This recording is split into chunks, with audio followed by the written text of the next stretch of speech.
Ngayong taon ng yubileo, tayo ay inaanyayahang maglakbay ng puno ng pag-asa. Sa kabila ng maraming pinagdaraanan natin, binibigyan tayo ng Panginoon ng pag-asa.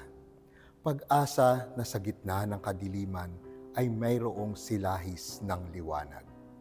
Pangako ng isang bagong bukas na maayos, mas kaaya-aya.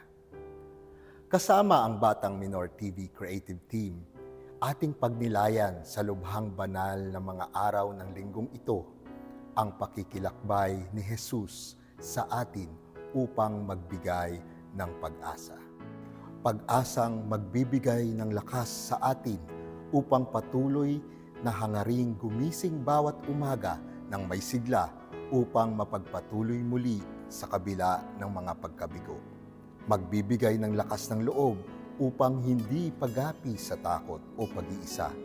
Dahil hindi naman talaga tayo nag-iisa. Dahil kasama natin si Jesus. Kung nag-iisa at nalulumbay dahil sa hirap mong tinataglay, kung kailangan mo ng karamay, tumawag ka at siya'y naghihintay. Siya ang iyong kailangan, sandigan, kaibigan mo. Siya ang araw mong lagi at karamay kong suwi. Siya'y si Jesus sa bawat sandali.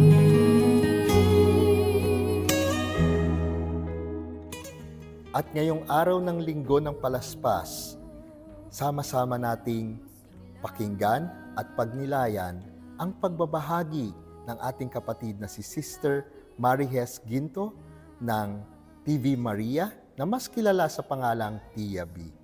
At ang kanyang pagninilay ay may temang Jesus Karamay kapag nag-iisa. Magandang araw po. Ako si Marijes Loren Ginto mula sa TV Maria. Tara at samahan niyo po akong magnilay ngayong mahal na araw at kilalanin si Jesus.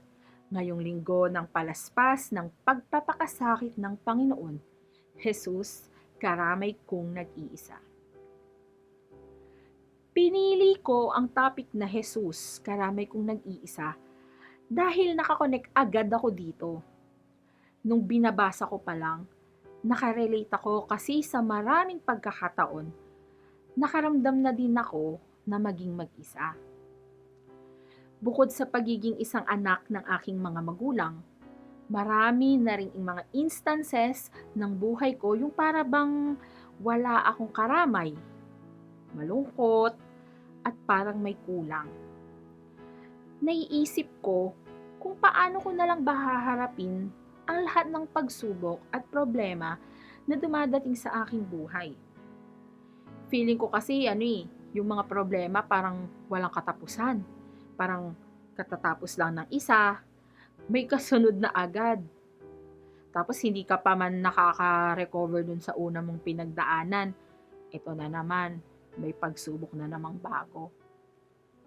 Minsan, nakakapagod, nakakasawa, at napapatanong na lang ako sa sarili ko, bakit ako?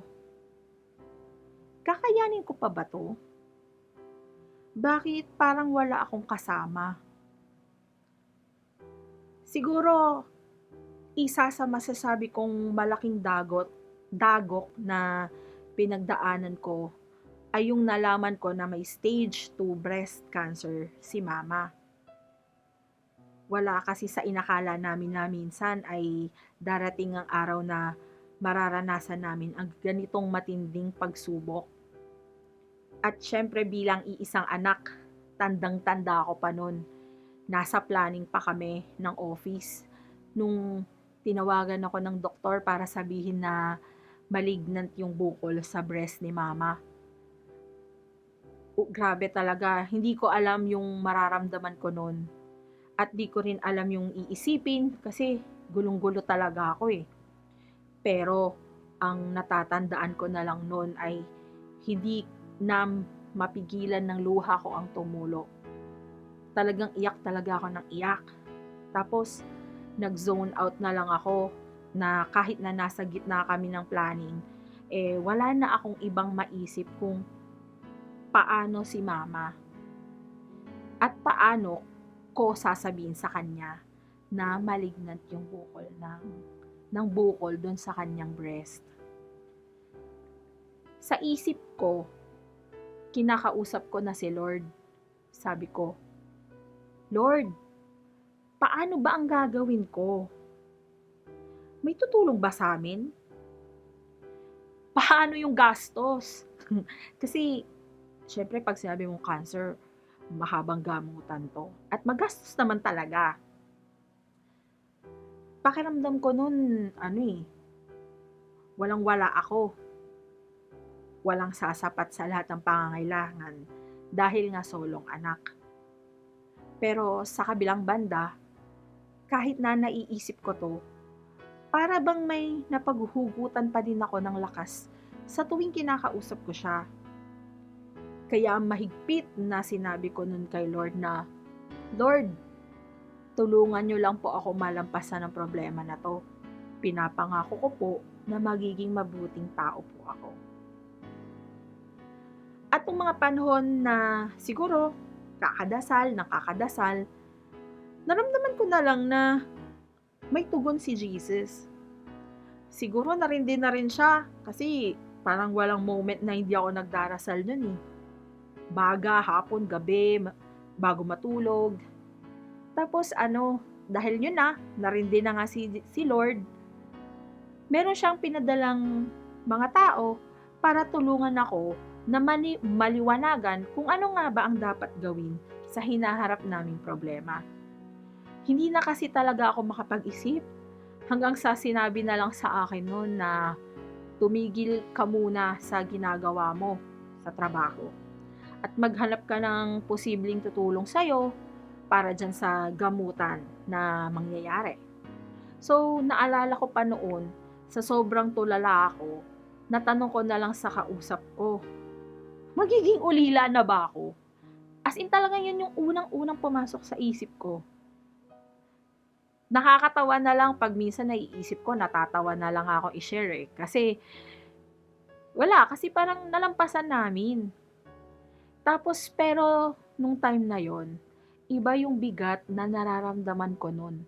At talaga naman parang may batong or may mabigat na nakapatong sa likod ko. Kaya alam nyo ba, sobrang thankful ako dahil paunti-unti kong nararamdaman na may patuloy na pinapadala si Lord ng mga tao para ipaalala sa akin na hindi ako nag-iisa. Oo, maaring iisang anak ako, pero marami akong kapatid na handang makiramay. Tapos makinig sa mga sinasabi ko, sa mga nararamdaman ko, at syempre, tumulong sa aming pinagdadaanan. Bumuhos ang tulong nun, hindi lang sa financial, pati sa pagbibigay ng oras. Tapos, sa pagpapadala ng mga tao na nakapag-refer sa mga doktor na gagamot kay mama. Talagang masasabi kong overflowing ang biyayang natanggap namin. Yung sinasabi ngang blessed, di ba? Minsan may mga feeling blessed, #feeling blessed. Yung sinasabi palang blessed ay hindi lang pala sa pagiging blessed sa mga bagong gamit o kaya pag nakakapunta sa magagandang lugar, kundi mas mararamdaman mo pala ang totoong pagiging blessed kapag pinapalibutan ka ng mga taong totoong sumusuporta at nagmamahal sa'yo. Nasa panahon ng kagipitan at unos ay nandyan sila para palakasin ka. Kaya sa tingin ko, yung blessing na iyon ay ramdam na ramdam ko na hindi ako nag-iisa. Kasama ko si Jesus. Totoo nga na siya ang Emmanuel. Karamay kung nag-iisa. Mula noon, mas napagtibay ko yung faith ko kay Lord. Ito yung isang pagpapatunay na sa kahit anong hamon ng buhay, basta may pananalig ka sa Kanya, walang problemang hindi mo malalampasan. Lahat ng pagsubok ay pagsubok para palakasin pa ang ating pananampalataya sa Kanya na Siya ay laging nandyan, kasama natin sa anumang hamon ng buhay. Kaya, pray lang tayo palagi sa Kanya para sa paghingi man ng tulong o sa pagpapasalamat sa lahat ng biyayang ibinibigay niya. Kaya, maraming salamat po. Sana po ay may natutunan kayo sa maiksi kong pagbabahagi. God bless po.